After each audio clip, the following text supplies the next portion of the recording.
The Kansas City Chiefs lost to the Denver Broncos in an outcome catastrophic for their hopes at the playoffs this season. We will not talk too terribly much about the intricacies of that game because I'm not sure that there is too much to really go on that has not been discussed at length, except for one thing. There's one thing that I saw in this game that I don't think I have ever seen from Patrick Mahomes before. So no, I am not one of these Patrick Mahomes truthers. I am not one of these people who thinks that Patrick Mahomes has turned back into a pumpkin or anything like that. But what it was that I noticed from yesterday's game means either something slightly bad or something very bad. So let's get into the discussions, and we're going to start where we have to start. The Chiefs are suddenly in the position where they must win 5 of the remaining 7 games, at least, presumably, if they want to make the playoffs. 5 out of 7 is a tall task regardless, but here the Chiefs have found themselves. The Broncos currently, I believe, are at 93 or 95% odds at winning the AFC West. So it is unlikely that the Chiefs have any opportunity to, I don't think they have any mathematical opportunity left to win the division. Well, they might. I haven't looked at the numbers, I'm going to be very honest with you. But it would only be by the outright record if they do. So if they can end the season with a better record than the Broncos, which would require the Broncos to fall apart, and it would require the Kansas City Chiefs to suddenly find everything it ever was they ever had. So that is what it would take for the Chiefs to win the AFC West. Now, why do I have this here starting with the Steelers? This is the bottom of the AFC playoff bracket. The Chiefs are 5-5. The Steelers are 6-4. Let's see if I can do this. I'm so proud of myself here. 6-4. What are we doing? 6-4. There we go. The Bills are 7-3. The Chargers 7-4. And finally, the Jaguars are 6-4. Remember that they would have to win one more game than the Jaguars to jump them in the playoff rankings because they do have a loss to the Jaguars. Now, here is something also worth mentioning. The Chiefs, should they make the playoffs, will likely be one of the final wild card teams included. So up here, you have Denver, you have the Patriots, and you have Denver, Patriots, and the Colts. Okay, so by the end of the season, the Chiefs have a pat. They are Patrick Mahomes led, but they will have played the Broncos. They lost to the Denver Broncos by 3 points. Is that a winnable game? I would say that indeed it is. They could have won this past game with one of the most anomalous things I have ever seen from Patrick Mahomes, which we'll get to in a moment. We have not played the Colts yet. The Chiefs will play the Colts, and by that time we will know whether or not that is a winnable game. So we do not know there. We don't know about the Patriots either. I was being facetious. The Steelers. Do you think the Chiefs can beat the Steelers? I do. I see a flawed team in Pittsburgh. So there is a game that is winnable there. The Chiefs were not blown out by the Buffalo Bills. They could have won that game. They could win it in the playoffs. The Chargers. Very winnable game in Week 1. Nothing went their way, but they were in it. That's a winnable game. And then you have the Jaguars, which by the hair on my chinny chin chin, Chris Jones giving up on a play, that game could have been won. I'm saying that facetiously. I don't think he gave up on it. I think he gave up on giving up on it. I think that it was the third time that he noticed the quarterback was still up, that he gave up on the play. But I think he did not know where the quarterback was at first. I don't need to rehash that. Here's the thing. You look at this, and we don't know about the Patriots. We don't know about the Colts. All of those other games are winnable.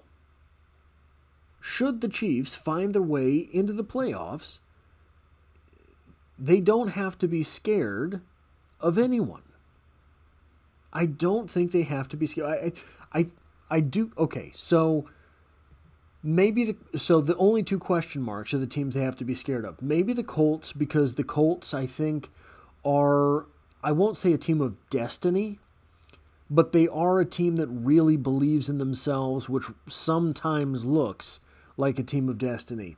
And then the Patriots are doing all of the things well right now that the Kansas City Chiefs refuse to do well. So that could be a very unfortunate turn of events there as well. But right now, the number one seed are the Denver Broncos. So if the Chiefs slide in and end up with an opening weekend game, it would be likely against the Colts or the Patriots at this point. Either one of those games are question marks. I'm just getting carried away now. But the thing is, all of the other teams in the AFC side of the playoffs right now are teams with whom the Chiefs have competed.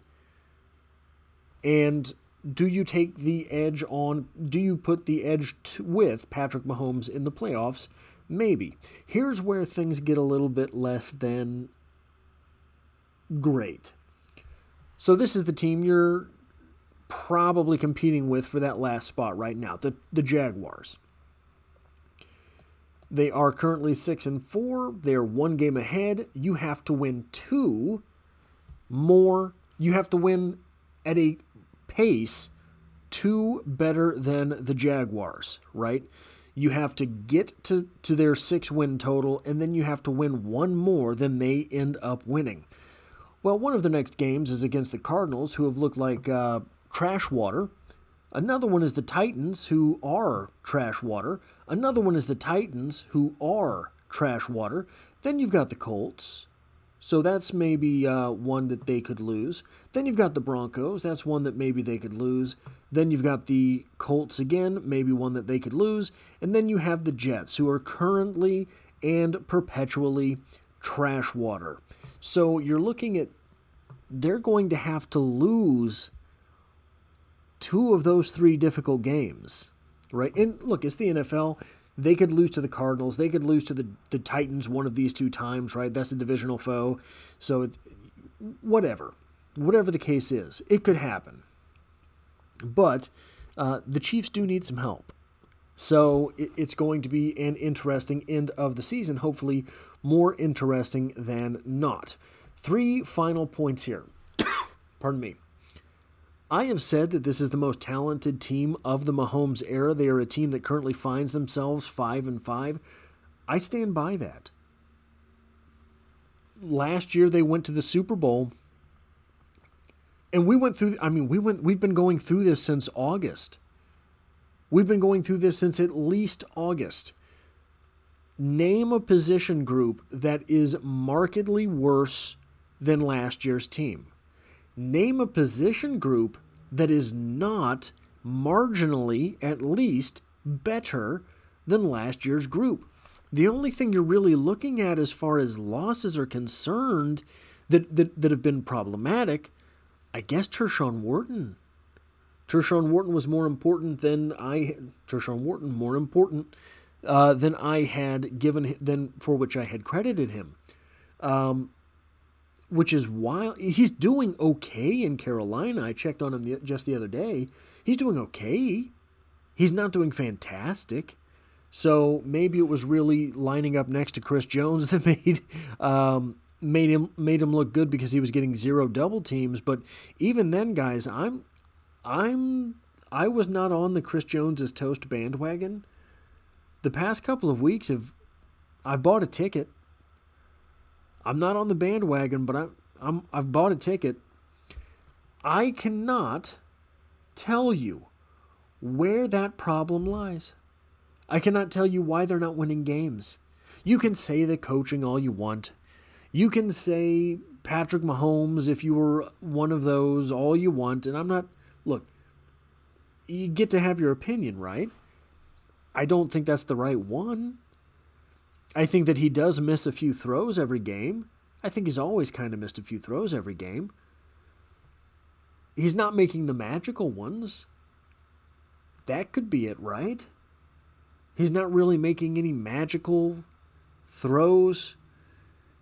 But that plays directly into what I am going to say next. Mahomes did not look good yesterday. Well, that's not the first time Mahomes has had a not great looking game. So we've seen that before. I have never, ever seen Patrick Mahomes look afraid to leave the pocket. Yesterday, he looked afraid to leave the pocket. I don't know why. So the negative answer, the bad answer here, is he has an injury we don't know about, right? He's got those ankles. They always come up November, December. Maybe he had a tweak, can't run. Okay, fine. That's probably temporary. It stinks because it's a recurring thing. The other answer is he's gun shy. And that would be awful. That would suck. Because you can go gun shy and never come back. I do not see that being a Patrick Mahomes issue. I do not imagine that being a Patrick Mahomes problem. But it is a possibility. So I hope that's not the case. Maybe it was just not in the game plan. Maybe it was one of these things where, hey, they've got some really good edge rushers out there. Let's go ahead and stay in the pocket. I saw Patrick Mahomes eat the ball times where I don't think he would have in the past.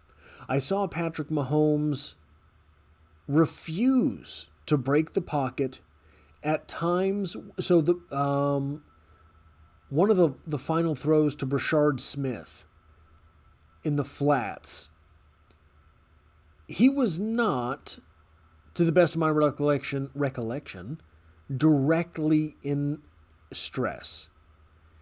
Had he moved a little bit, the way Patrick Mahomes has every game for seasons and seasons now, he gives himself a better window on that throw, a better angle for that pass. He didn't do it.